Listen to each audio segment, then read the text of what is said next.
বন্ধুরা, আজকে বানিয়ে নিয়েছি কাজু বাদাম বাটা ইলিশ মাছের রেসিপি। পুরো ভিডিওটা দেখবে। রেসিপিটা ভালো লাগলে একটা লাইক দিয়ে চ্যানেলটাকে সাবস্ক্রাইব করে পাশে থাকবেন।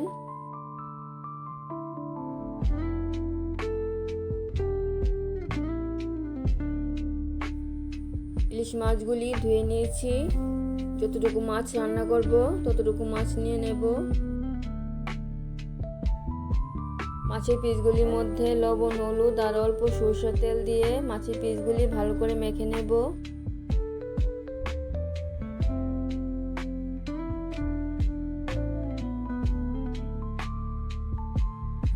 মাছের পিসগুলি ভালো করে মেখে নিয়েছি। নিয়ে নিলাম অল্প পরিমাণে হলুদ সর্ষে আর কালো সর্ষে, কিছু কাঁচা লঙ্কা আর কাজু বাদাম। 2-3টে কাঁচা লঙ্কা চিড়ে নিয়েছি আর নিয়ে নিলাম কালো জিরে। প্রথমে সর্ষেগুলি পেস্ট করে নেব। সর্ষেগুলি নিয়ে নিলাম, 2টো কাঁচা লঙ্কা আর অল্প লবণ দিয়ে সর্ষেগুলি পেস্ট করে নেব। সর্ষেগুলি কিছুটা পেস্ট করে নিয়েছি। সর্ষের মধ্যে অল্প সরিষার তেল দিয়ে দিলাম। কাজু বাদামগুলিও দিয়ে দিলাম।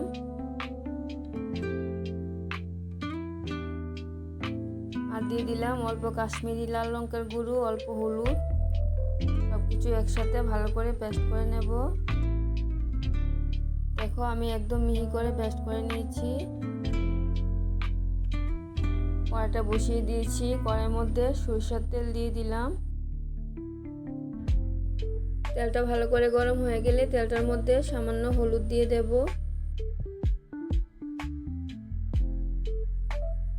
হলুদটা তেলটার সাথে ভালো করে মিশিয়ে নিচ্ছি। এখন দিয়ে দিলাম কালো জিরে ফোড়নটা। কালো জিরেটা ভাজা হয়ে গেলে চিড়ে রাখা কাঁচা লঙ্কাটা দিয়ে দেব। তেলটার মধ্যে কাঁচা লঙ্কাটা দিয়ে দিলে ফ্লেভারটা ভালো আসে। মাছের পিসগুলিও দিয়ে দিলাম। মাছের পিসগুলি দিয়ে উল্টে দেব না। সর্ষে আর কাজু বাদামের বাটাটা দিয়ে দিলাম। ফুটানো জল দিয়ে মিক্সিটা ধুয়ে মিক্সি ধোয়া জলটাও দিয়ে দিলাম। এক্সট্রা জল দিতে চাইলে ফুটানো জল দিয়ে দেবে। একদম হালকা হাতে নাড়িয়ে দিয়ে সর্ষে আর কাজু বাদামের বাটাটা মাছের সাথে মিশিয়ে কিছুক্ষণ সময়ের জন্য ঢাকা দিয়ে দেব। 2-3টা কাঁচা লঙ্কা চিরা দিয়ে দিলাম। গ্যাসের আঁচটা মিডিয়ামে রেখে মাছের পিসগুলি সিদ্ধ করে নিচ্ছি। নাড়া দিতে গিয়ে একটা মাছের পিস ভেঙে গেছে। অফ ক্যামেরার মধ্যে আরেকটু লবণ দিয়ে দিয়েছিলাম, তোমাদেরকে দেখাতে পারলাম না। রেসিপিটা আমার হয়ে গেছে। উপর থেকে অল্প সরিষার তেল দিয়ে দিলাম। কিছুক্ষণ সময়ের জন্য ঢাকা দিয়ে দেব।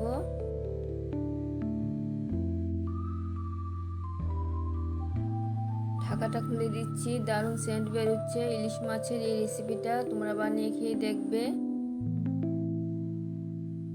কাজু বাদাম বাটা ইলিশ মাছের রেসিপি দারুণ খেতে হয়েছে। তাছাড়া ইলিশ মাছ আমার খুব প্রিয় মাছ। ইলিশ মাছ থাকলে আমার আর কিছুই লাগে না।